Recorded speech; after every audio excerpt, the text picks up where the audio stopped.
I'm going to start with the same two questions as I said.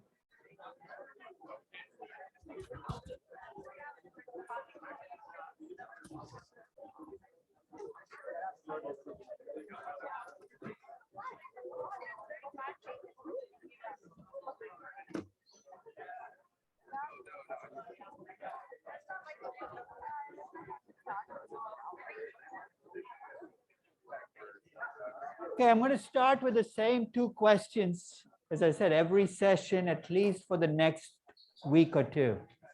How many of you are not in a group yet? Okay, the numbers at least are going down.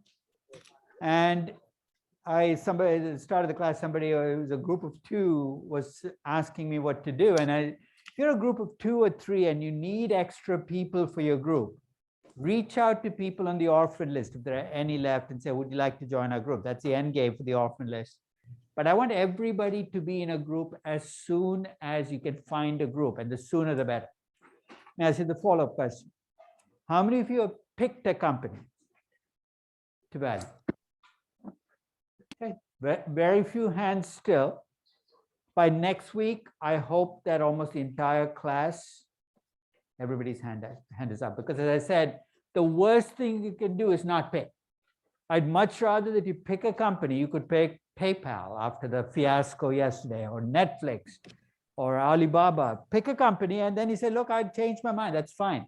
It's better to have a company to work with than not have a company at all. So by the end of next week, I'd like to make sure that everybody has a company. Before I start, any questions? I was a little tardy with my office hours this week. I kind of skipped out on my Monday office hours now, and today there were only, today I had my office hours, but only 3 people showed up.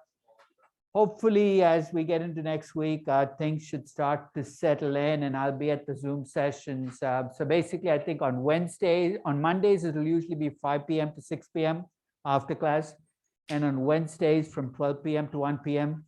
And the reason I've kind of separated them, the 5 p.m. to 6 p.m. allows people in China or Asia to kind of come into the office hours. So starting next week, I'll try to make sure that I'm in the Zoom session. And if I'm not, I will let you know that I'm not. And I will add more office hours as we go along on Thursdays and Fridays, especially as material starts to build up. So ready? Let's start with today's start of the class test. During the course of today's class, we're going to start on the numbers we need to value businesses, to value companies, to value assets.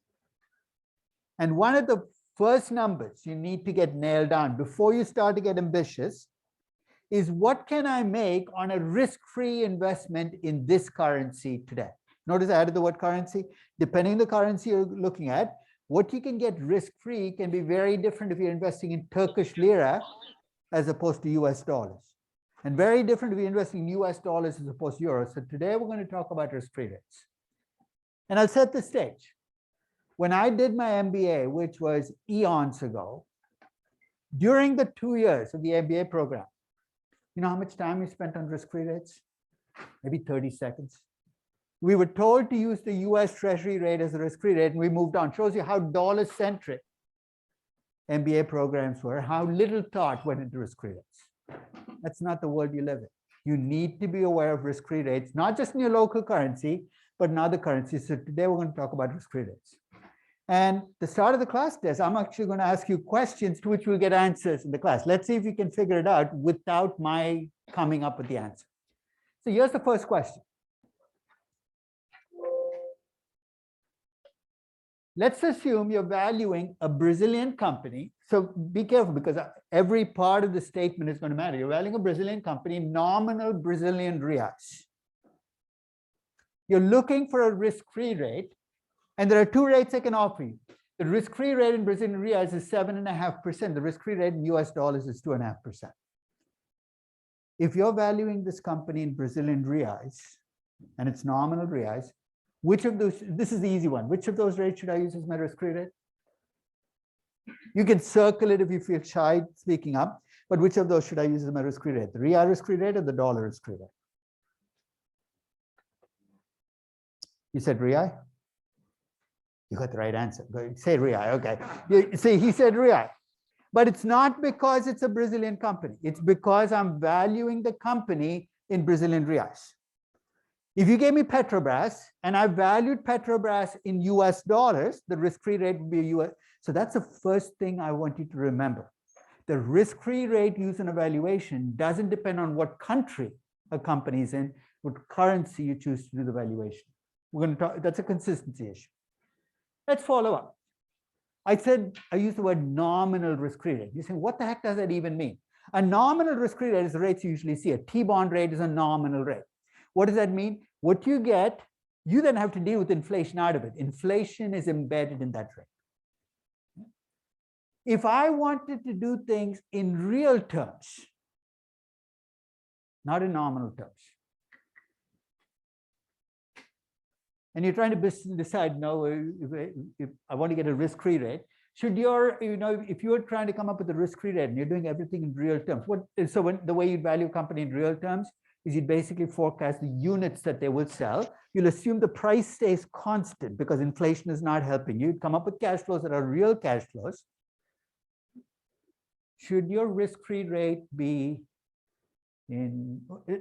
I've kind of given the answer away. What risk-free rate would you use? A nominal real risk-free rate, nominal dollar risk-free rate, or a real risk-free rate? Because I'm going to ask you a follow-up if you say a real risk-free rate, because consistency again. If your cash flows are real, your risk-free rate has to be real. Is there some rate out there in the marketplace that I can look at? If I ask you, what's the real risk-free rate today? Is there something in the market that I can use as my measure of a real risk-free rate today? I told you the T-bond rate is a nominal rate. Made up of you could, that's the way we used to, right? You'd subtract out the expected inflation. You can't take the actual inflation. The problem is it's expected. Nobody knows what it is. There's actually a market rate out there you can use. the treasury. You know the TIPS rate? The TIPS rate is a US Treasury bond where the return you will get is a real return. So right now it's, let's say, 0.5%. So here's how it works. You buy the bond, you're going to get 0.5% plus whatever the inflation is that year. So let's say next year inflation is high, 5%. You buy this TIPS, you get 0.5% plus 5%. If inflation is only 1%, you get 0.5% plus 1%. The 0.5% is a real risk-free rate.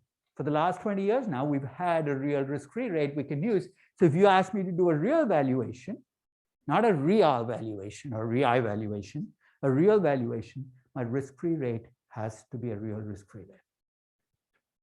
Now let's dig a little deeper. Right?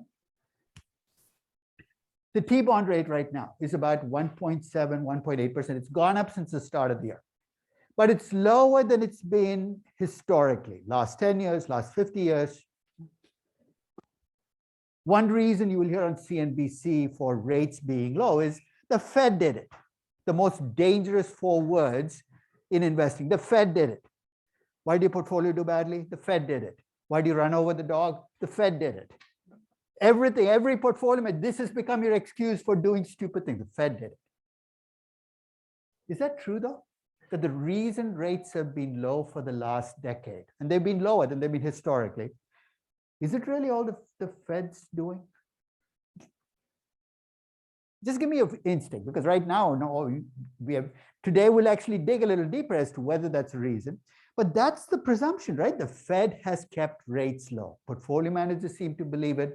Everybody on CNBC seems to believe it. The Wall Street Journal seems to believe it, which is the reason every time the FOMC, which is the Federal Open Market Committee, gets together, the world comes to a standstill, the financial world. I don't know when the next meeting is, sometime soon. But it's like electing, when they select the Pope and there's smoke signals that come out of the chimney saying the Pope's been picked. The Federal Open Market Committee meets together and smoke signals go up. Rates are going to go up, right? And right now, what's the prevailing wisdom? That the Fed is going to do what? The coming year. Come on, you guys have to be reading the journal at least. This is investing valuation class. That they will, I'm sorry. Or more directly, that they will raise the Fed funds rate. Basically, it's a rate that they control, that they will increase the Fed funds rate and simultaneously reduce their so-called quantitative easing, which is just buying bonds in the market. And then the reason I said it comes to a standstill, at least again, the perception is if the Fed decides to raise rates, then interest rates are going to go up. Now, I want you to hold on to that thought, because that's what we've all been told. The Fed controls rates, and the Fed will be raising rates next year. So rates are going to go up. I'm going to come back and challenge that prevailing wisdom because I think it's horrifically wrong. Which leaves me with one final question. There are some currencies in the world right now where the risk-free rate is actually negative. It's kind of mind-boggling, right? You take an econ class, rates are never negative. The euro, the Japanese yen, and it freaks people out. I remember when the risk-free rate on the euro turned negative about 5 years ago. And I probably got 300 emails overnight from people valuing companies in Europe saying, the world has ended, what do we do now? You can't, and in fact, the wisdom seems, the prevailing wisdom again seems to be, if you have negative risk-free rates, you cannot value companies. So again, give me an instinctive reaction right now. Is that true? If the risk-free rate is negative, why not? You still have to value companies, right? They might play tricks. And one of the ways they value companies is they do some stupid things, like replace the negative number with a positive. You take the minus, you draw another line across, it becomes a plus number. There, the problem's gone away. Very strange way of dealing with it. Or they normalize rates. One of the most dangerous practice in valuation. Because what does normalizing rates mean? I'm going to replace today's rate with what I think is a normal rate. Well, it depends on how, I tell people, you tell me how old you are, I'll tell you what normal looks like to you. Now, so when I talk to an analyst, he says, normal risk-free rate is 5%. My reaction is, you've been around way too long. Because if you start in the 1980s, T-bond rates were 7, 8, 9%. Let's say 6% is a reasonable rate. If you start in the 1990s, it was closer to 4%. You started in 2008, you've never seen rates higher than 3%. You started 2 years ago, you think the entire world is 1.5% rates. Let's dispense with this notion that normalizing is some kind of fancy scientific way of dealing with it because it is subjective. And you're right. You need to value companies when risk-free rates are negative, and you don't need to normalize the rate. I'm going to argue, in fact, I'll show you a valuation of Heineken that I did when the euro risk-free rate was -0.5%. The world is not going to end. You can still value companies with negative risk-free rates. But we do live in strange times. So today, one of the things we want to talk about is how do we come up with the risk-free rate? Why do they vary across currencies? And how does this all play out in valuation? You have a question? Yeah. You mentioned Brazil earlier. Yeah. But I was thinking like with Bolsonaro and like just like Latin countries in general, like the risk-free rate is actually risky, like very risky. So we're going to talk about the government bond. The risk-free rate is not risky. Think of that statement. It doesn't make sense, right? The government bond rate is risky. You cannot use that as a risk-free rate. You're absolutely right. Yeah. So we're going to talk about cleaning up the Brazilian government bond rate to get a risk-free rate in reais. cleaning up the Venezuelan bolivar is beyond cleaning up, yeah? But taking a government bond, but you're absolutely right. You cannot use government bond rates as risk-free rates in many Latin American currencies. So we'll have to figure out some creative ways of coming up with risk-free, and it's not just Latin America. In 2/3 of the currencies of the world, the issuing entity has default risk. Whether it's Russia, the Ukraine, you've got to clean up for that. So we'll talk about a way of doing it. It might not be perfect, but by the time we're done, we're not using the government bond rate, we're using a cleaned up version of it. So now let's turn to back to where we left off in the packet. I'm going to have to stop the share and restart it because otherwise it kind of messes me up.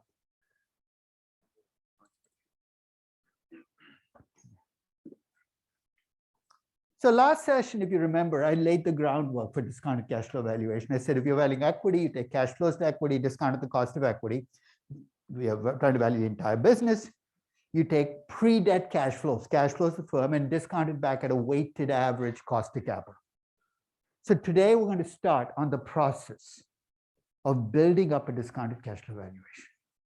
Let's step back. No matter what kind of model you build, here's the sequence you're going to go through. You're going to start out by estimating a discount rate, a risk-adjusted discount rate. That rate can vary depending on whether you're valuing equity of the firm, what currency you use, but basically that's going to be our starting point. We're going to talk about discount rates. The next step in the process is you're going to get the base year nailed down. What did the company do last year?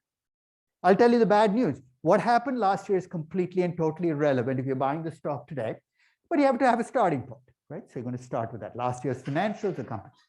But you don't want to get stuck there because valuation is all about the future. And this is where the rubber meets the road and you're going to get uncomfortable. Because now I'm going to ask you what's going to happen in the future. What's your reaction to that? I have no idea.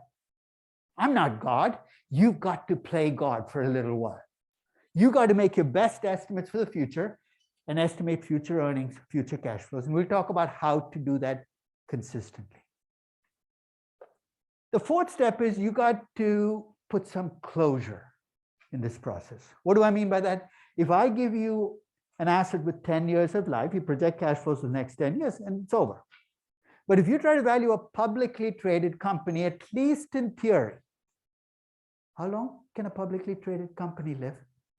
You look at a corporate chart, it tells you when it was founded, right? It doesn't come with an end date. In theory, a publicly traded company can go on and on and on forever. So to value a publicly traded company, what do you have to do? You have to forecast cash flows forever. This is my vision of hell, an Excel spreadsheet that never ends. Right? Think about going 16,001 columns. So basically, you're running out of columns in Excel. We can't do that. That's why in valuation, you're constantly asking questions. Can I stop now? How about right now? We'll talk about ways of putting closure. And the way we put closure is you stop at a point in time. Can't be arbitrary. And then we estimate what the cash flows beyond that point in time will be worth. We have to think about ways of doing it, but that's called terminal value. It basically is your closure on a discounted cash flow valuation. And along the way, you have to decide which model to use, right? Equity or firm, how many years of growth. But basically, those are the ingredients, and that's the sequence we're going to approach valuation. So let's look at kind of the big picture before we start to delve into the details. There are basically three variants of discounted cash flow models you will see. The oldest one, the one's been around almost a century, is the dividend discount model. Why do people like the dividend discount model? Because it's simple, right? You forecast dividends, you project out the dividends, and dividends cash flows to equity investors or to the firm? They're to the equity investors. You discount back at the cost of equity. What you get as a present value is the value of equity. So if you think about how you do this, you start with earnings and dividends the most recent year. You make judgments about what will happen to dividends over time. You discount it all back, take the present value, you're done. Maybe 1 out of every 100 companies that you value, you can get away using the dividend discount model. You know why? Because the dividend discount model is built on the presumption that companies pay out what they can afford to in dividends. And we know with absolute conviction that that is not true. We have proof that companies don't pay out what they can afford to pay. You know what gives them away? If Apple's management told you, we've been paying out what we can afford to pay, what do you need to show them to say that show they're lying? The fact that they have a cash balance of $200 billion. This isn't manna from heaven that landed up on your balance sheet. It's a direct consequence of not paying. I'm not saying it's good or bad, but I'm saying that many companies choose not to pay dividends even though they can. So when you use the dividend discount model to value Apple, you can do everything right, but you're going to come up with a value which is a fraction of the fair value because you're missing all that cash flow building up in the firm that belongs to you technically, right? As a shareholder, you have a share of that $200 billion. Don't do anything stupid.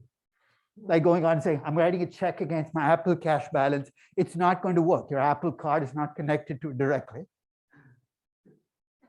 But technically, you own a stake. So you're saying, what choice do I have? What if you could estimate potential dividend? What's potential dividend?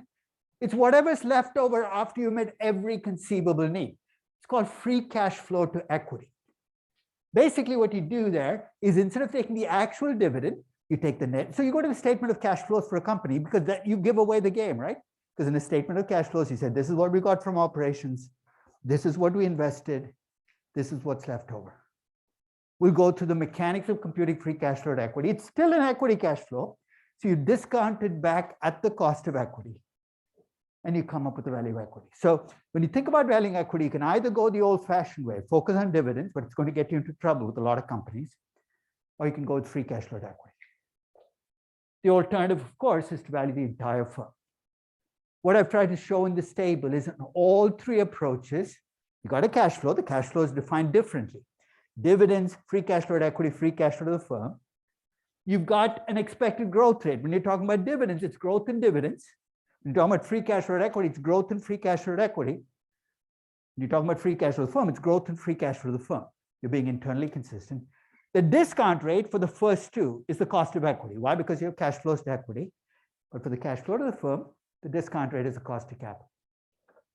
I mean, if you think about each model you run into as separate and unique and different, you're going to run out, your brain's going to get too cluttered. Think about what these models share in common. They all have a cash flow. They all have growth. They all have a discount rate. The only difference is how we measure those. And the key is to stay consistent. Once you picked one of these choices, stick with it all the way through.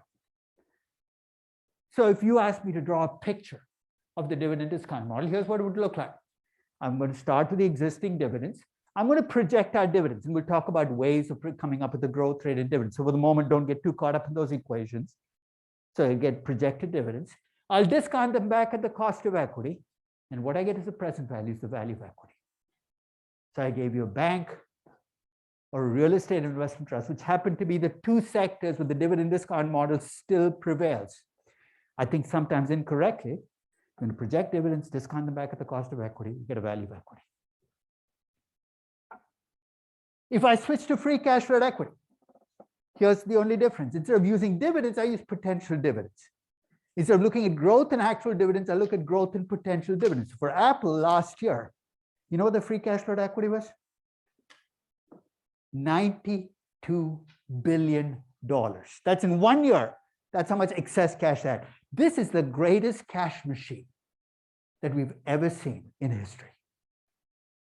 No companies ever throw. I mean, companies would kill to have this problem, right? What's their problem? We have too much cash coming in. They've tried to give it back. They've bought back more stock than any other company in history over the last 5 years. They bought back almost $400 billion worth of stock. And while they're doing this, their cash balance went up by $50 billion. Imagine they're sending cash out and cash keeps building up. So when you take free cash flow to equity, you're essentially looking at potential dividends. You're discounting the potential dividends back at the cost of equity. And again, for the moment, don't worry about all the equations. What's an equity reinvestment rate? We'll come back and nail it down. And what you get as a present value will be the value of equity in a company. Both equity approaches, the difference is in how you measure cash flows. One is actual dividends, one is potential dividends. Yeah. Wouldn't that like actually reduce though their next year's cash flows because Apple's not recycling like their investment? Not So if you have net income, which has interest income from cash, is that what you're missing when you pay the cash out? Well, because don't they have like a hedge fund basically managing, No. they're investing? You can't call that a cash balance. Accounting, if you see something as a cash balance in a company, it can't be invested in other companies. It can't be running a hedge fund. You know what it has to be? Something close to riskless and very liquid, which means it has to be in commercial paper. So if you, the minute you decide to take the cash and put it into a hedge fund or start, it can't be called cash anymore. So that cash is actual cash. You could actually get it out really fast because it's liquid and close to riskless. Which leaves me with the third and broadest approach, which is rather than look at just the cash flows to equity, look at the cash flows of the entire firm. Remember, I defined that as cash flows to equity plus lenders. Discount them back at the cost of capital. And what you get as your present value will be the value, what I call the operating assets of the firm, which is basically because you're looking at operating income, operating cash flows, which means you've got a lot of loose ends to tie up. If I take Apple and I compute the cash flow of the firm and discount the cost of capital, and I come up with the present value, you know what's going to be missing in that present value? The 200 billion in cash they have, because that's not part of their operating assets. So with free cash flow of the firm, I'm going to talk about the loose ends you got to tie up. Lots of loose ends you got to deal with. Now, the cash that you have cross holdings in other companies, minority interests, a lot of messy stuff to deal with. But the end game is always the same. You're trying to attach a value to the equity of the company. So here's what I'd like to do. I mean, there are lots of details there, and many of the terms I've used look foreign. So let's take a look at the most basic of the inputs. Let's start by looking at the sequence you have to go through to value a company. I have this weakness of fitting in as much as I can into a page. Don't try to read this entire page. It's going to drive you crazy. But many of you, once you pick a company, I'm going to start the process of valuing the company. We go through the sequence you'll have to go through. Before you get ambitious, you're going to look at the past, right? You're going to look at the historical data. What are you looking at? You're looking at, is this company made money? How fast is it growing? What are its cash flows looking like? It's a recording of the past, but at least you want to get a sense of what this company has done. Once you've got that nailed down, comes the part where you got to make projections for the future. Where you got to say, will they continue to be profitable if they've been a profitable company? Or if they've not been profitable, will they turn the corner? How quickly will they grow? We'll talk again about how you make this, because your first reaction is, that's so uncertain. You're right, it's so uncertain. But how can you value companies without making that judgment? So you start by looking at the past, you forecast the future. And as I said, the way you apply closure, and the reason you have to is this can keep going forever. You got to decide at some point in time that this is the end game. You come up with closure. So your cash flows reflect a story you're telling about the future. I told you about Peloton. I have a story I'm telling about Peloton where I think it's increasingly going to become a subscription-based company. That's where the growth is going to come from. The upside of being a subscription-based company is the margins are much higher than making this expensive exercise bike and trying to get it delivered and dealing with supply chains. So in my story, revenues are going to grow, increasingly becoming subscription-based. You're going to see that in my forecast. You're going to see margins improve over time as they become a subscription-based company. And I'm going to put closure at some point, say, at the end of year 5 or year 10, Peloton is going to be big enough that it's going to be growing at roughly the rate of the economy or lower. Why? Because competition is going to come in. The fitness business is only so big. You're saying, how do you know you're going to be right? I know I'm definitely going to be wrong, but this is my story, my estimate, my value. Your story, your estimate, your value for Peloton can be very different. So that's where the cash flows come from. They come from a story where you look at the past, but you're not married to the past. What I mean by that is too many valuations that I look at. You take the base year and everything is locked in. Why are you using that margin of 13%? Because that's what it was last year. Why are you using a 15% growth rate? Because that's what it was last year. If companies were mechanical, this class would be unnecessary, right? I could build an automated spreadsheet, take past year's data and forecast. And to discount these cash flows, of course, I need this cost of capital. Let me lay the intuitive foundations again. There are only two ways a company can raise money. One is from equity, and the other is by borrowing money, debt. I need a cost of equity. I need a cost of debt. Let's start with the easier half of that equation. What's the cost of debt? It's a rate at which I can borrow money long-term today. So what's it going to depend on? It's going to depend on what the risk-free rate is, right? You can't borrow money lower than the risk-free rate. And on top of that, there's a credit spread based on how risky I'm as a company. Again, I have to make my best judgment on what that is, but that's going to be my cost of debt. And there's a quirk, which is the tax law, as written in most of the world, benefits borrowers. In what sense? Interest is tax deductible, but cash flows to equity have to come out of after-tax cash flows. Next time a politician gets up and lectures the world about how much debt they've taken on, ask them a question: who wrote the damn tax law? You did. You gave a benefit to debt. Guess what? People are going to borrow money because you gave them the benefit. So my cost of debt reflects the rate at which I can borrow money long-term today, net of the tax benefit. The cost of equity is an entirely different kettle of fish. I'll tell you in theory what it should be. If you're all equity investors in my company, the cost of equity is the rate of return you had in your head when you bought my shares. So when you bought Peloton, what do you think you would make on it? 11%, 8%? You can already see why the cost of equity is going to be much messier to estimate than the cost of debt for two reasons. One is I've got to be a mind reader. And trust me, I'm not, so don't be worried if you have other things crossing your mind right now. Yeah? But even if I were a mind reader and I could read each of your minds, you know what my second problem is going to be? We're going to come up with different numbers, right? He might say, I want to make 6%. You might say 9%, and you might say 55%. You think that's absurd? Well, you could come up with any expected return. I can't constrain you. And I'm allowed to use only one cost of equity in my valuation. For 60 years in finance, we've wrestled with how the heck do you do this? If I'm valuing Peloton and there are 10,000 people owning the shares and they all have different costs of equity, how do we decide which one? And the answer actually comes from one of the first developments that created finance, modern portfolio theory. A guy called Harry Markowitz pointed out that when you look at an investment, the way you measure risk depends on what you already have in your portfolio. If you put all your money in Peloton, the risk you're going to see in Peloton is going to be very different than if you have 50 stocks in your portfolio and add Peloton. We're going to talk about how to measure the cost of equity through the eyes of the marginal investor in the company, the investor who most likely is going to change prices. And I'll take one thing off the table. None of us in this room is going to be a marginal investor. You know why? Maybe I should just speak for myself. Unless you have a $3 or $5 or $7 billion in your portfolio, the fact that you put a buy order for 1,000 shares in Apple is not moving Apple's stock price. Marginal investors tend to be very big holders of stock who trade the stock.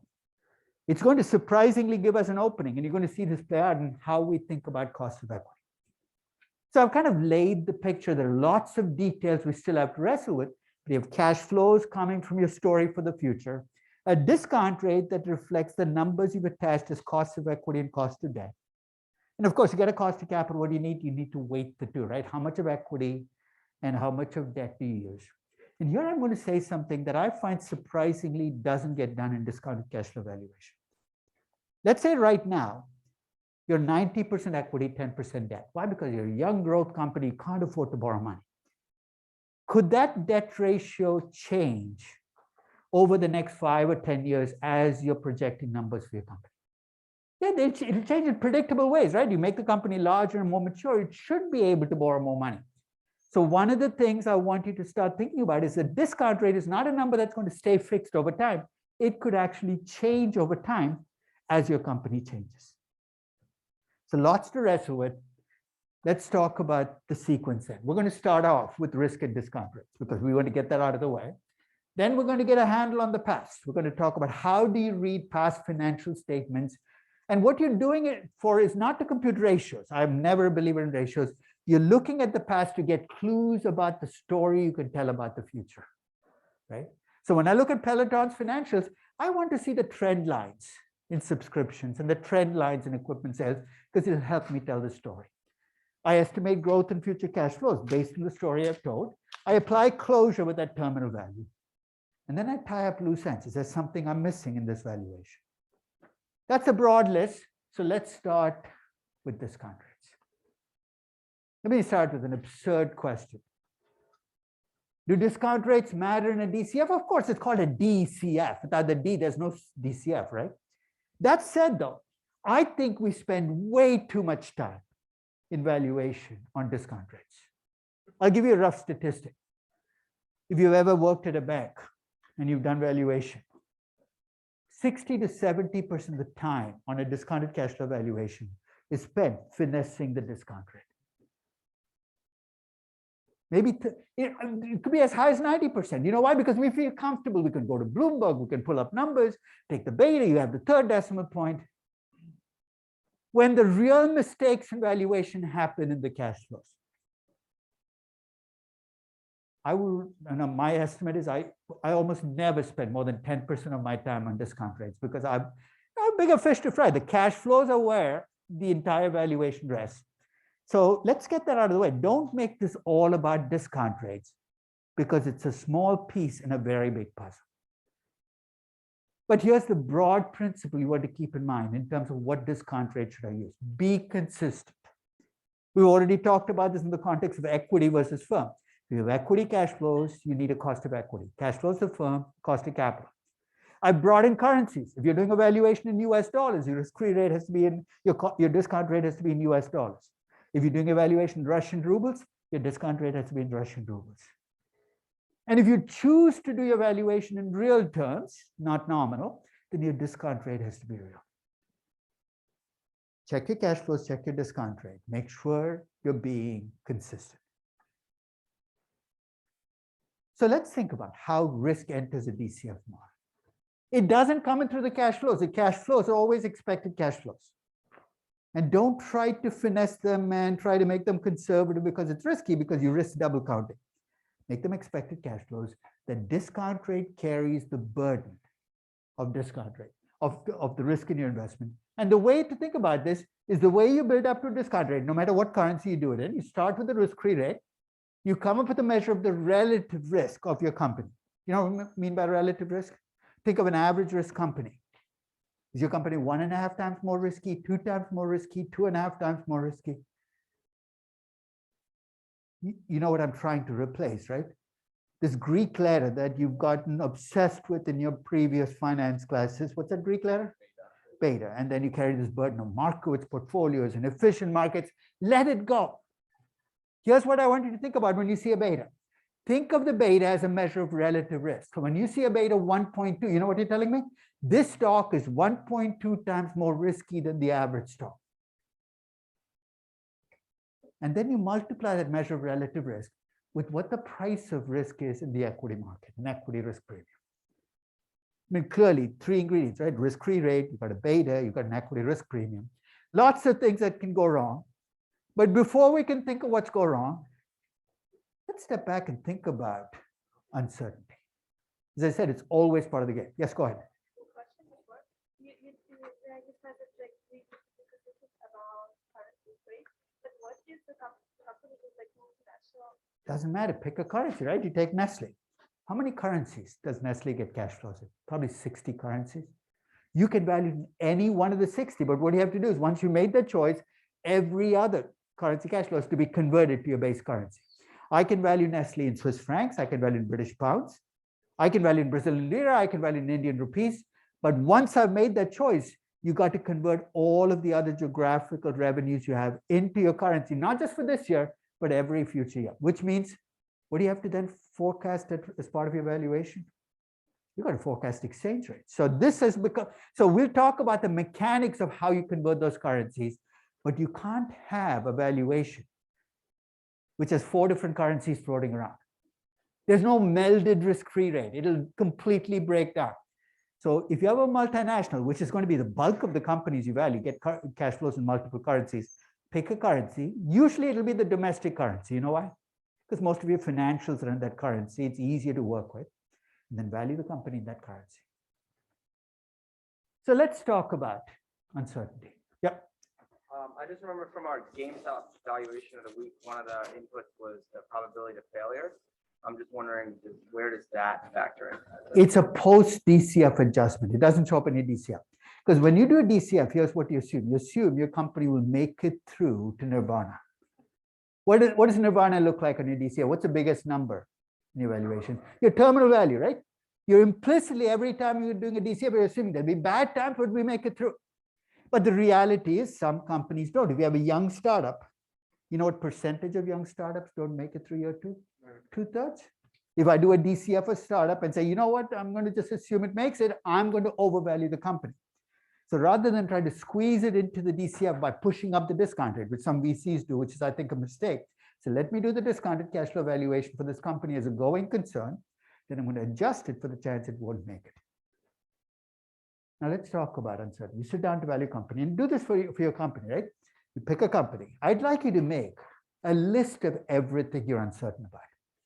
It's going to be a scary list because by the time you're done, you're going to be uncertain about everything, right? It'll run 2 pages, 50 items. You're saying, what's the point? I want you to then take that uncertainty and put it into buckets. Let me give you the 3 classifications of buckets. First, I want you to think about whether this uncertainty is estimation uncertainty or economic uncertainty. Let me draw the contrast. Estimation uncertainty is uncertainty you have because you haven't done your homework. You haven't collected enough data. So if you're valuing Peloton, if you don't know how big the fitness business is, that's estimation uncertainty. You can go find that out. You know what economic uncertainty is? It's got nothing to do with estimation. The fact that the world could be a different place. What if we have another COVID shutdown next year? There's no amount of research you can do now that can fix it. And here's the reason I draw the contrast. Estimation uncertainty, working more, collecting more data, building better models, can make estimation uncertainty not go away, become smaller.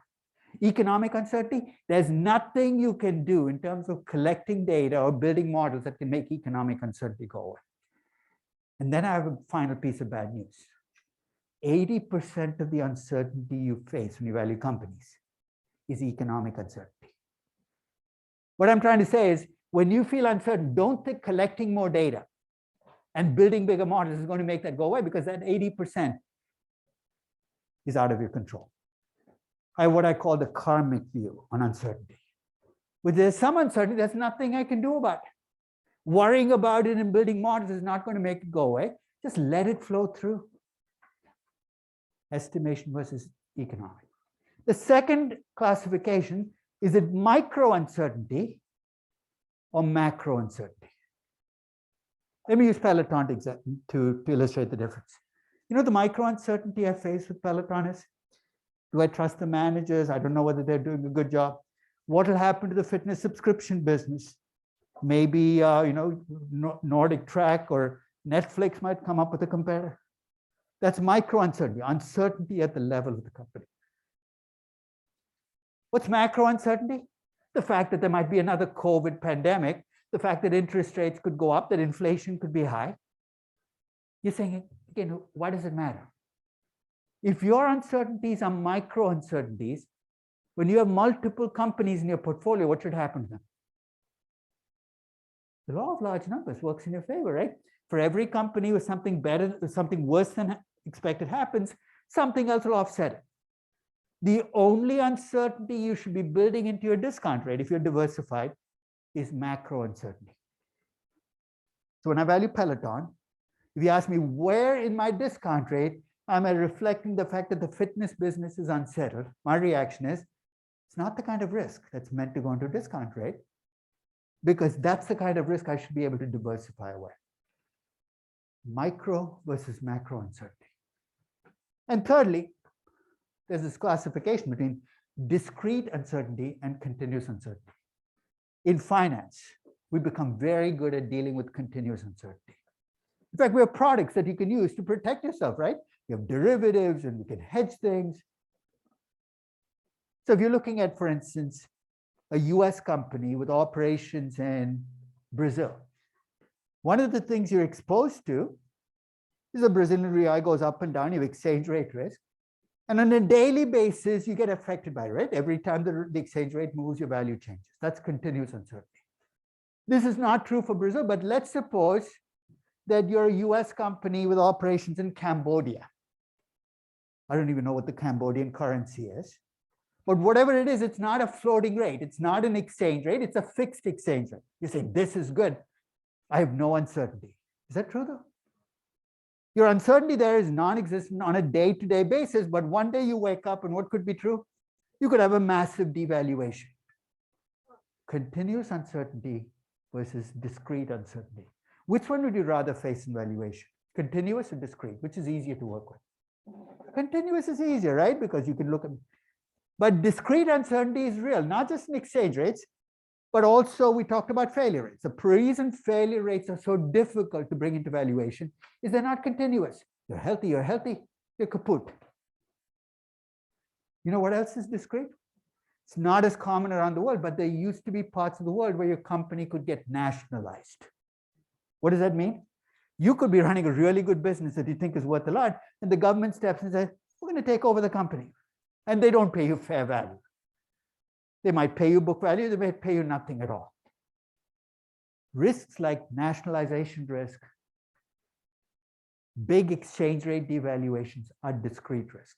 And for the longest time in valuation, we've ignored them.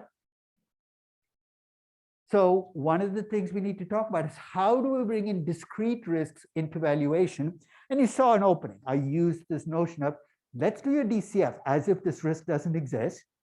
But then let's be real that this risk is there, that there's a 30% chance your company will get nationalized. Let's bring it in as a post-DCF adjustment. You have a question? I was going to say that, like it reminded me of the Black Swan. Yeah, and black swans in a sense are discrete risks, right? So for those of you not familiar with black swans, Nassim Taleb's thesis that we don't plan for the things we don't know will happen, it could have big consequences, which is kind of neither here nor there, right? So, but my point is when you have these big events that can be catastrophic, it's silly to ignore them or try to bring it into the discount rate. It just doesn't work. You have to come up with a way of adjusting for these risks. So let me lay some broad themes that you're going to have to deal with when you think about what risk to bring into this country. When you look at an investment, and you look at a company like Peloton, or you look at Netflix, lots of risks in that. But one of the things you have to recognize is not all risk is created equal, that some risks are company specific and some are macro risk. And that's why I gave you that breakdown. Don't treat all risks as essentially equivalent. Okay? And you also have to ask the question, when you think about risk in valuing a company, whose eyes are you looking through? You think, well, it's obvious, I'm looking through my own eyes. And remember, you don't set the price at the margin. You got to look at the company through the eyes of the people who are setting prices at the margin. And guess what? That's not you or I. It's a very strange phenomenon. I'm saying to value Peloton, I want you to think about how Fidelity would look at the risk in Peloton, not how you would look at risk in Peloton. It's kind of a foreign concept for most people because they say, it's my money, it's my investment, why can't I demand the return? Because you have to be a price taker when it comes to risk. In this case, they're the ones setting prices. And that's the opening that I'm going to use to come up with one cost of equity for a publicly traded company with thousands of investors. You take a Peloton, you take an Apple, and you look at the top 20 investors in the company. You can do it on Yahoo Finance, you can do it on a Bloomberg terminal. You know who you're going to see on the list? Not your name. I would very seriously doubt that. Not my name, but you're going to see Fidelity, you're going to see State, and of course, you're going to see BlackRock. Let's face it, if you're conspiracy minded, pull up the top 20 companies in every market in the world. And at the end of the process, you're going to be convinced that BlackRock owns the world. Because that's what, when you have $11 trillion, you're the biggest single stockholder in the largest Indonesian company, the largest US company. My point is, when you look at the top 20 investors in most companies, barring a few exceptions, you're looking at a bunch of institutional investors. You're saying, so what? Because they're institutional, they don't just hold this company, they hold a collection of companies. So I'm not making some modern portfolio theory. I'm making a very pragmatic argument that these investors are investors with multiple investments in their portfolio, which means when they look at the risk in a company, they look at the risk it adds to a portfolio. Gigantic breakthrough, because every time you use a beta, whether you like it or not, you know what you're implicitly assuming? The only risk that goes into my cost of equity is the risk that I cannot diversify away. Because betas measure risk through the eyes of a diversified investor. So when you think about risk, that's basically what you have to think about. Who are the investors? Who are the marginal investors in the company? and how do they see the risk in the company, because that's what you're attempting to bring into the cost of equity. I'm not going to waste your time by deriving risk and return models, but I'll cut to the basics. There are like a dozen risk and return models in finance. Broadly speaking, though, here's what they all share in common. They all start with a risk-free rate. They then add a premium on for a company. The only difference across the models is how they compute the premium. In the capital asset pricing model, oldest and most established model, you measure the risk with one beta, and you capture the price of the risk in one equity risk premium. If you have an arbitrage pricing model, a version that came out like 15 years later, you can have 5 betas and 5 risk premiums, but you don't specify what the risks are. They're like factor 1, factor 2, factor 3, but it's multiple betas. Or more generally, if you have a multi-factor model where you have 5 factors driving stock prices, you have a beta against each factor and a risk premium against each factor.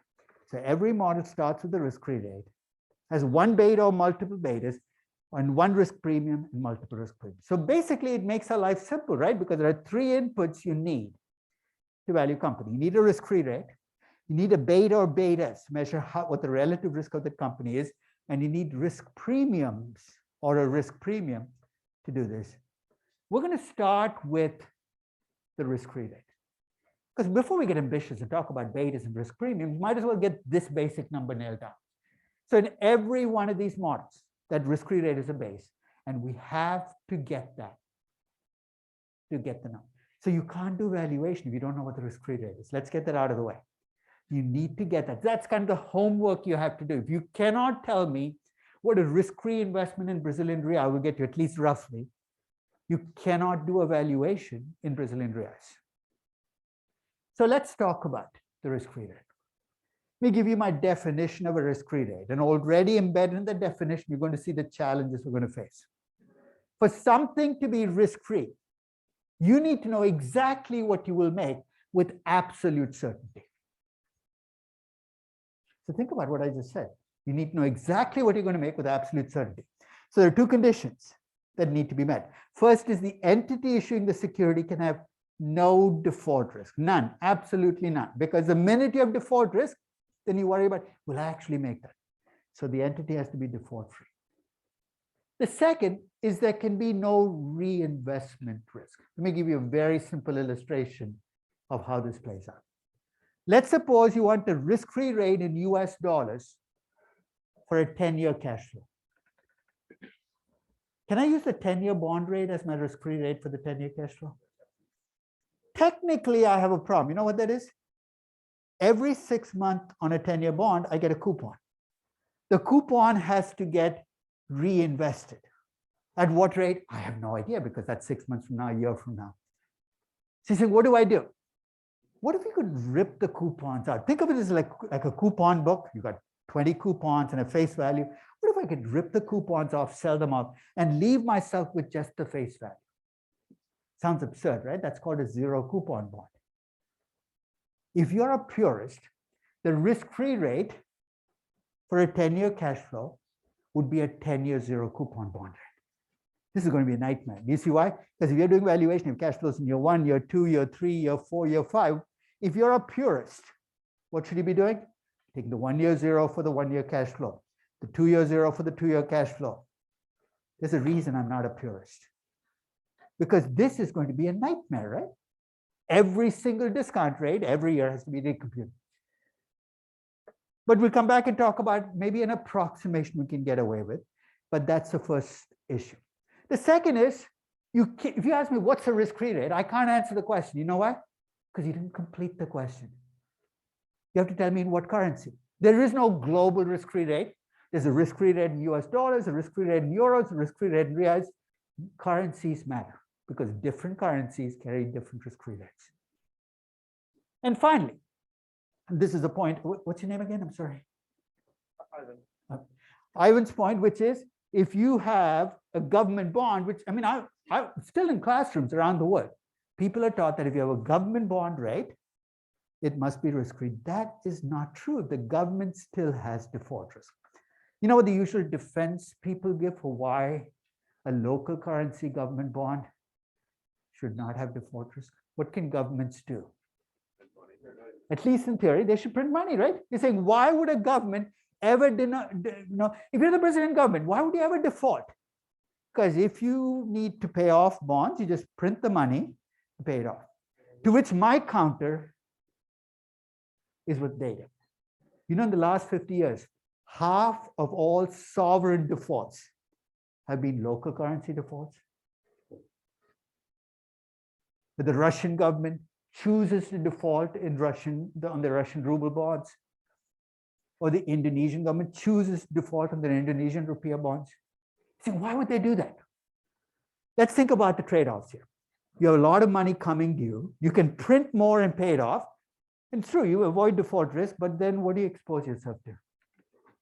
Inflation. You've debased your currency, or you can default.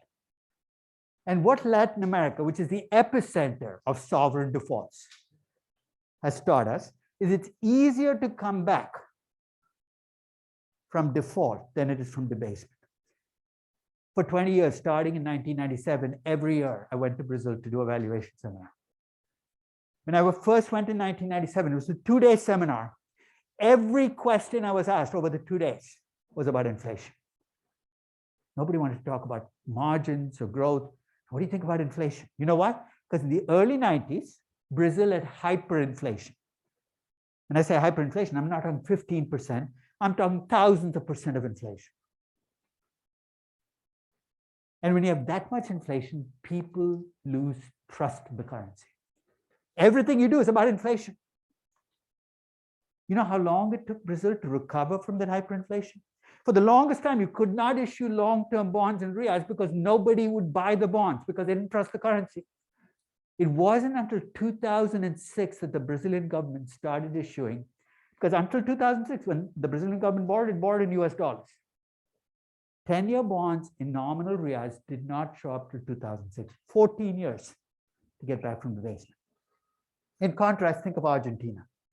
In any just world, nobody should lend to this country ever again. The country that's defaulted like what, 4 times in the last 20 years. In 2017, I was invited to come to Argentina for the 3rd or the 4th coming of Argentina. Every portfolio manager in the world was back there. 2 years after default, they were ready to jump in again. What I'm trying to say is just because you can print currency doesn't mean you will. And many governments choose to default in the local currency, which also means a government bond rate in the local currency is not necessarily a risk-free rate. So let's talk about, and I'm going to lead you through the risk-free rate discussion through a series of questions I'm going to ask you, and I want you to think about the answers to the questions. Some are easy, some are more complex. So let's, in valuation, what we're trying to do is estimate cash flows, not just for the next year, but for the next, not just even for the next 5 years, in a sense for perpetuity, right? Because even after year 10, when you claim to stop, cash flows keep going. So valuation is by its very nature, very long term. So my first question is a very simple one. You're doing a US dollar valuation of a company, and I give you a choice of rates, a 3-month T-bill rate, a 10-year T-bond rate, a 30-year T-bond rate, a TIPS rate, or maybe your answer is none of the above, in which case I want you to tell me what you would use. So let's start with the T-bill rate. Does anybody think I should use the T-bill rate in valuation? Tell me why though, because there are people out there who do it still. When somebody uses the T-bill rate in valuation, what are they missing? It's basically a duration mismatch, right? Your cash flows are long-term, you're using a really short-term rate. It doesn't make any sense. So clearly T-bill rates are off the table. TIPS rates are off the table as well because they're real risk-free rates and you're doing an analysis in nominal terms, which leaves you with a 10-year rate or the 30-year rate. Again, if you're a purist and you wanted to pick the best possible risk-free rate, you know what you'd go with? You'd go with the 30-year rate because your cash flows don't end in year 5 or 10, they keep going forever.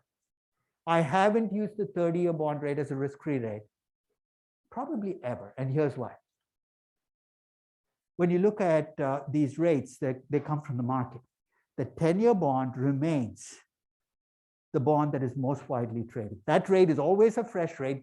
There's an auction every Monday. The rate is always fresh. The 30-year bond is like this very strange concoction that Japanese insurance companies buy. So you get these strange things happening in the 30-year bond rate. So the reason I don't use the 30-year bond rate is not because the 10-year bond rate is better. It's actually worse from a maturity standpoint, but the rates are fresher and cleaner. And I can get them in pretty much every currency. You're saying, when would I use none of the above? When I use a treasury rate, what am I implicitly assuming about the default risk in the US Treasury? There is none, right? 20 years ago, you said, that's obvious. Hey, but this genie is out of the bottle. There is at least the question as to whether the US government could default. In fact, in 2012, S&P actually downgraded the US government because there was talk that there was potential, it's tiny, they went to AA, not to BBB or BB. My point is, we take for granted that the US Treasury cannot default. But all we are is one event away from that changing, right? We're in the black swan thing. Well, you could, right? You could, every government could potentially become default ridden. You might have to do the cleaning up. So be aware when you use a risk-free rate, what you're implicitly assuming. Use the T-bond rate as a risk-free rate. That's perfectly okay, but be clear to yourself that you're assuming no default risk in the US Treasury. And if that changes, you might have to revisit this assessment. Everybody, any questions on why we don't use the short-term rate evaluation? And why we don't use the TIPS rate? So everybody's comfortable with that? Let's take a second test. Let's suppose, any of you planning to value a European company in euros? Okay. So what country is the company in? Finland. Is it Nokia? Okay. So you're valuing Nokia, Finland, Nokia owns Finland, I think. So basically, I can't even think of another Finnish company. So let's say you decide to value Nokia in euros. You go looking for a 10-year government bond rate in euros. You know what you're going to face? A plethora of rates. There are like a dozen different European governments, all of which borrow money in euros, all 10-year bonds. So there you have Germany to Greece, 10-year bond rates, all in euros. This is in 1997, where Greece was borrowing in drachma and France was borrowing in francs, and this is all euros. Which of these rates, I'm going to put you on the spot, would you use as your risk-free rate for Finland? You're tempted to say, there's Finland right there, right? But before you go there, I want you to think about why rates vary across these European governments if they're all borrowing in euros. Let me reframe the question because the answer is going to get obvious. Why is the Greek 10-year euro bond rate higher than the German 10-year euro bond rate? It's because people worry that Greece can default, right? The only reason there are differences in these rates is because there are differences in defaulters. So I'm going to come back to you. If you want a risk-free rate in euros for Nokia, which of these rates should you use? Germany. If you're doing a Greek company in euros, which risk-free rate should you use? Germany. You're doing a valuation in euros, no matter where you are in Europe, your risk-free rate has to be the German euro bond rate. Now, part of you wants to say, I want to punish this company for being Greek. I empathize with you, but the risk-free rate is not the place to do it. I'll give you plenty of chances to beat this company up for being Greek. Don't do it through the risk-free rate.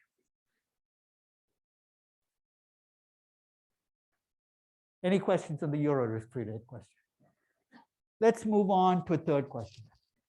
Let's suppose anybody valuing a company in Indian rupees. I'm going to help you. I'm going to help you come up with the risk-free rate in rupees for the moment. No? So let's suppose you are valuing a company in Indian rupees. It's January 1st, 2022. There was a typo in your slide, so fix that. In January 2022, the 10-year Indian government bond rate was 6.45%. So I've given you the government bond in Indian rupees. So this is like Ivan's question. I have a government bond rate in reals. I've given you the government bond rate in rupees. You're getting ready to use it as your risk-free rate, right? Before you use it as a risk-free rate, though, what do you have to stop and check? Is there any default risk in the Indian government? Now, this is going to be a messy question. You say, how the heck do I answer that? I'm going to cheat. Here's what I did. I visited the Moody's website. And Moody's actually has a section of the website of sovereign ratings. You know what sovereign ratings are? They're ratings for an entire country.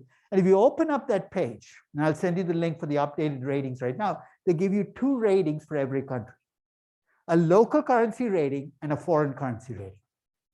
Saying, what's the point? The foreign currency rating is how much default risk Moody's sees in India when it borrows in dollars or euros or Japanese yen, a foreign currency. The rating that Moody's gives India in the local currency is how much default risk Moody's sees in India when it borrows in rupees. I was hoping, I was praying, I was begging, please God, let it be AAA. If it had been AAA rated, you know what I'd have done, right? I'd have used the 6.45% as the risk-free rate and blame Moody's if something went wrong. Yeah. What I saw instead was a Baa3 rating, not a horrifically bad rating, but definitely not AAA. So what's Moody's telling me? There is default risk in India. You need to worry about it. But I need to go beyond worrying about it, right? I need to put a number on it.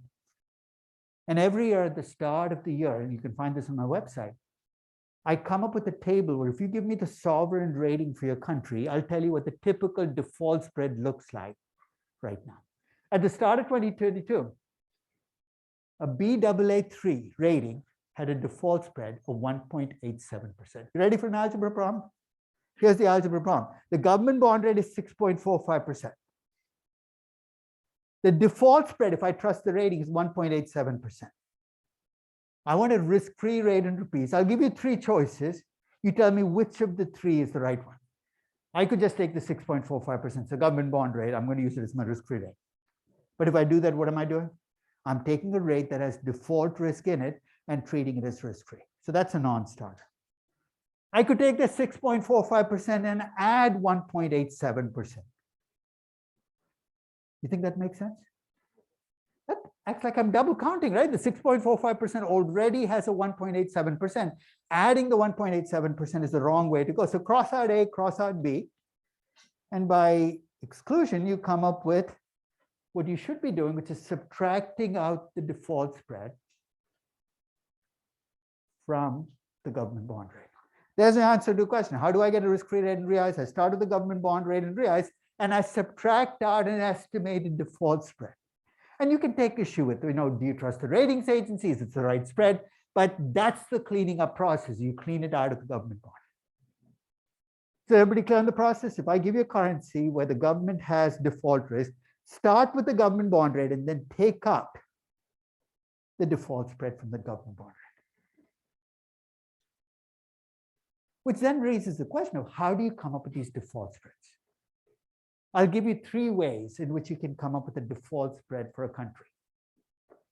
The first is if you have government bonds issued by that country in a foreign currency. I'll take Brazil as an example. Brazil actually has 10-year bonds denominated in US dollars that it issues. See how that's going to help you come up with a default spread? If the rate on that bond is 4%, and the T-bond rate is 1.5% right now, that difference is a measure of the default spread. So if you have government bonds issued by that government in a foreign currency, and you can compare it to something risk-free. So Poland has 10-year euro bonds. So if you wanted a default spread for Poland, you can take that rate compared to the German euro bond rate. That difference is the default spread. So first, but for that to work, you need government bonds issued in a foreign currency. It won't work for India because India doesn't have 10-year bonds issued in dollars or yen or euro. But if you do, that's one way to do it. The second is from a market that is of relatively recent origin called the sovereign CDS market. Have you heard of this market? It's a market where you can actually go buy protection against default on a bond. So think of this as a market set number for default spread. So if you want to buy a Brazilian bond and this, I don't want it to default, you can go to the CDS market and buy this protection. So whatever defaults, they pay the difference. So it's a market-based number. The advantage is you're no longer trusting a ratings agency, and it reflects what's happening right now. If you get, I don't know whether you have access to Bloomberg Terminal, go check out what's happening to the sovereign CDS for Ukraine in the last few weeks. Why is it changing? For obvious reasons. The rating might not change because ratings agencies are slow to the party, but this is a market set number. But if you, there are about 80 countries now with sovereign CDS spreads. There are about 120 which don't have a government bond in a foreign currency, which don't have a sovereign CDS. You're saying, what do I do that? That's when you use the third approach, which is you get a rating for the country. There are 160 countries that have ratings. And you take that rating and you say, what's the typical spread based on this rating? So I'm going to take all three approaches and use Brazil as my example to illustrate how you would come up with the default spread and why your answers might be different depending on how you come up with the default spread. So on January 1st, 2022, these were the government bond rates in all of the currencies where I was able to find a 10-year government bond. It's the first thing you notice. Really like 36 currencies. You're saying, what about the other 140? There are no 10-year government bonds in Egyptian pounds. Definitely not in Venezuelan bolivar. There are lots of currencies where you can't even find a government bond rate. I'll give you a different way of coming up with the risk-free rate in those currencies, but these are all the currencies that I was able to find a government bond. My task has started, right? It's not done, but I have a government bond rate. So here's the first way I came up with the default rate for Brazil. Brazil, as I said, has 10-year bonds in US dollars. On January 1st, 2022, that 10-year bond rate was 3.70%. That's a government bond rate, not in reais, but in dollars. And since the T-bond rate was 1.51% that day, the difference of 2.19% is my measure of the default rate for Brazil using a government bond. This works very well in Latin America because most Latin American countries have both local currency bonds and dollar-denominated bonds. If you ask me what the default spread is for, for Colombia, for Peru, for Chile, it's easy enough to do that. But very few Asian countries have government-denominated bonds in dollars. So it's not going to work in Asia, but parts of the world, this will work. So that's the first approach. Any questions on that first approach? For God's sakes, though, don't compare the real rate to a dollar rate. That's going to give you nonsense. This is to be dollar rates to dollar rates. Yeah. I'm sorry, what is the 1.51% number? That's the government 10-year T-bond rate, the US T-bond rate. Bond rate? That's that's the US T-bond rate because that's a risk-free rate in US dollars. Okay. So the T-bond rate becomes your base, right? So the US T-bond rate becomes your risk-free rate in dollars. Anything above that has to be default risk. Okay. Yeah. So if I were doing this in euros, the risk-free rate I would use would be the German euro bond rate. So everything would be compared to the German euro bond rate for a 10-year euro. In fact, that's what I did for Bulgaria, right? 1% euro bond rate. The risk-free rate was minus 0.18%, the German euro bond rate. The difference is the default rate. Here's the second. I go to the sovereign CDS market. I pulled up these numbers at the start of 2022. And as I said, there are about 80 countries for which you can get sovereign CDS spreads. So in Brazil, at the start of 2022, the sovereign CDS spread was 2.91%. So market thinks that the default spread in Brazil is 2.91%. The sovereign CDS market is a godsend. It's nice to have a market-based number, but there's all these frictions built into the way it's designed. For instance, it has counterparty risk. You know what counterparty risk is? You buy insurance. The insurance is only as good as the credit of the person who promised you the insurance. In fact, after the 2008 collapse, this is a huge issue because Lehman was one of the big sellers of insurance leading into 2008. Imagine buying insurance from Lehman, sitting at home saying, I'm insured. And you wake up and say, I'm not insured. What I'm trying to say in an indirect way is what you observe as a rate might not be a full measure of the spread because of these frictions. And I'm going to do a very simplistic way of cleaning for those frictions. Notice that there isn't a single country that has a zero sovereign CDS spread, right? There are numbers which are low, but there are no zeros. And I don't believe that. I can't believe that there isn't a single country which has no default risk. So here's what I did. I took the US default spread, the sovereign CDS, which is 0.19%. And I said, that's really not insurance against default risk. It reflects the frictions in the market. I know it's simplistic, but here's what it allows me to do.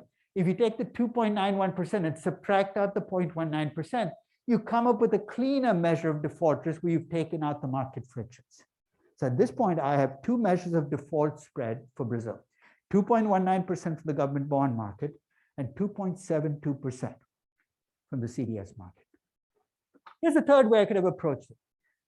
Brazil's actual rating is BA2.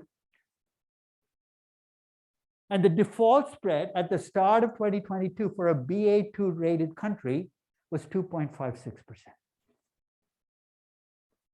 So I have with Brazil, I have a luxury of riches, right? 3 different ways of estimating default spread, ranging from 2.19% from the government bond to 2.56% from the rating to 2.72%. So before you make yourself go crazy, remember the numbers are pretty close. It's between 2.2 and 2.7%. If you ask me which one should I use, you can use any of the 3 as long as you stay consistent from this point on. And you're going to see what I mean by that in the next class, as this becoming a measure of default risk for Brazil.